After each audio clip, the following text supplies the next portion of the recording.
طرف به من میگه من به خودآگاهی رسیدم، خیلی روی خودم مسلطم، خیلی فلانم، خیلی بمانم. ما نشستیم تو ماشینش رفتیم 4 تا خیابون اونورتر، یکی پیشید جلوش شروع کرد نور بالا زدن، بوغ بوغ بوغ بوغ برو.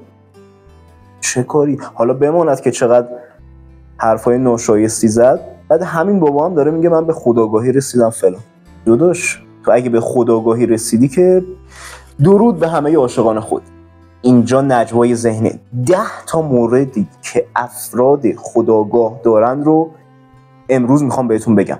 مورد اول، به کلماتی که میگن آگاه هستن. هر کلمه‌ای که به زبونشون میاد، هر جمله‌ای رو که میخوان بگن قبلش 1000 بار مرورش کردن. خوب از معنی این کلمه، انرژی این کلمه آگاه هستن. هر کلمه‌ای. سلام باهات میکنه، به سلام حسابی فکر کرده. هر کلمه‌ای که از توی دهنش داره بیرون میاد، به خوبی بهش فکر کرده و تجزیه تحلیل کرده قبل از اینکه به تو بگه. با دقت و آروم حرف میزنه. به هیچ عنوان فردی نیست که خیلی سریع و خیلی تند و تند صحبت کنه. این فرد به حرف‌هایی که میزنه آگاهه. مورد دوم، از ایده‌های جدید نمیترسه. اگه توی یک جمعی نشست، میونه دوستاش همه جمعن نشستن، یکی یک ایده جدیدی میده، سریع گارد نمیگیره، نه این ایده نمیگیره، نه این کار اشتباهه، نه ورشکست میشیم، نه بدبخت میشیم، نه فلانه. یا برعکس، یکی تا یک ایده میده سریع موافقت نمیکنه.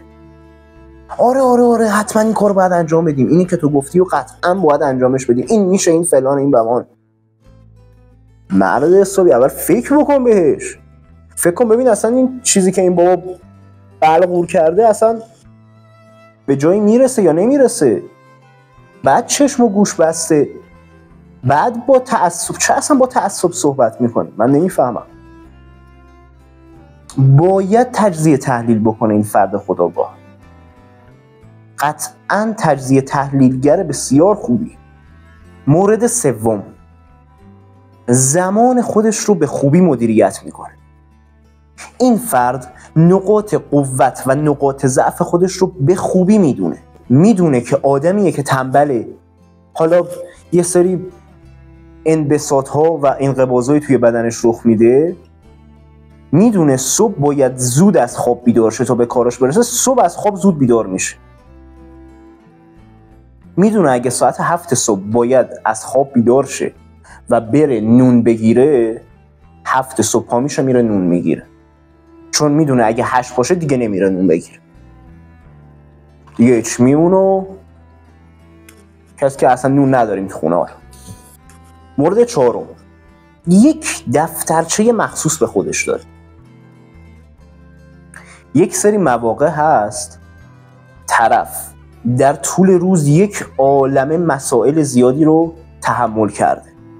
خب نه کسی بوده که باهاش درد و دل بکنه، نه کسی بوده که راجع به اون مسائل باهاش حرف بزنه، کلی احساسات سرکوب شده در طول روز براش پیش اومده. بعد چه کار بکنه؟ قطعاً باید یک دفترچه با خودش باشه. اون احساساتی که الان داره اذیتش میکنه رو توی دفترچه بنویسه، یادداشت کنه تا این احساسات خارج بشه، داخل این بدن نمونه، بعد بخواد رو سر یکی دیگه خرابش بکنه. پس این نکته خیلی مهمیه. غیر از این مورد، دفترچه‌ای که داره در طول روز نکات مهمی که باید بهش یادآوری بشه حتما داخلش می‌نویسه. حتما. مورد پنجم، روی صبر خودش کار میکنه. این بابایی که میشینه پشت ماشین تا یکی آروم میره، سری چراغ پشت ماشین، بوغ فلان بمان، بابا یه 2 دقیقه امون بده، چرا اینقدر عجله داریم؟ یک چند لحظه یا به وقت الان خودت فکر کن. فکر خودت رو بذار رو زمان حالت. کجا میخوای بری؟ وقتی که میره در کافه، وقتی که میره در رستوران، 2 دقیقه سفارشش دیر میشه، آقا این سفارش من چی شد؟ شما چرا اینقدر عجله نمی کنید؟ شما چرا اینقدر منو معطل میکنید؟ شما چرا اینجوری؟ شما آقا چرا 2 دقیقه نمیتونه توی صف وایسه؟ دیگه چه برسه که حالا یه کاری براش پیش بیاد بخواد چند روز صبر بکنه برای اون کار. چرا لذت نمیبری از حال حاضرت؟ چرا اصلا فکر نمیکنی به الانت؟ چرا لحظت اینقدر برات بی‌معنیه؟ مورد 6، همدلی زیادی از خودشون نشون میدن اینجور افراد. این فرد وقتی که دوستش، همکارش، رفیقش، هر شخصی بیاد پیشش درد و دل بکنه، خیلی همدلی با اون فرد میکنه، همدرد اون فرد میشه. وقتی که طرف نشسته تو رو محرم رازش دونسته، نمیای سری بگی که بابا من خودم مشکلات خودم رو دارم، چه وقت که بخوام برای تو بذارم، اصلا بابا چی داری میگی پیش من، برو پی تو زندگی. این فرد اصلا نمیاد همچین کاری بکنه. گوش شنوا داره برای همدردی با اطرافیان خودش، لذت میبره از حس آرامش و آسایشی که به اطرافیان خودش میده. چی از این مهمتر؟ مورد 7، شکست های خودت رو میپذیر. اگر فردی هستی که یک بار توی یک کاری، یک بار توی یک جای، یک بار توی یک مسابقه شکست خوردی و این دلیلش رو انداختی گردن بقیه، قطعا تو خودآگاه نیستی. تو اصلا یه بلش کن، ببین اصلا تو چرا باید یه همچین کاری بکنی؟ من نمیفهمم. دلیل باخت، شکست خودت رو بندازی گردن بقیه. من یه دوستی داشتم، این بنده خدا وقتی که تو باهاش بودی، مثلا داشتی باهاش صحبت میکردی، این مثلا داشت میوه پوست میکند، وقتی تو باش داشتی صحبت میکردی اگه دست خودش رو میبرید میگفت تقصیر توئه، به خاطر تو انگشت من برید. یعنی چی؟ یعنی تو حتی انگشت خودت هم که بریدی میخوای بندازی گردن یکی دیگه؟ آخه چرا؟ من نمیفهمم. پس شکست های خودت رو بپذیر. با پذیرش شکست های خودت تو چند پله از هم نوع های خودت، از هم سن های خودت هم بالاتر میری. شکست های تو قطعاً راهی برای موفقیت تو میشن وقتی که بپذیری که اشتباه کردی. مورد 8، متواضع هستن اینجور افراد. طرف میره باشگاه، توی باشگاه میخواد به همه نشون بده که من دارم 50 کیلو دمبل میزنم. آقا خیلی خوب، 50 کیلو دمبل میزنی، دمت گرم.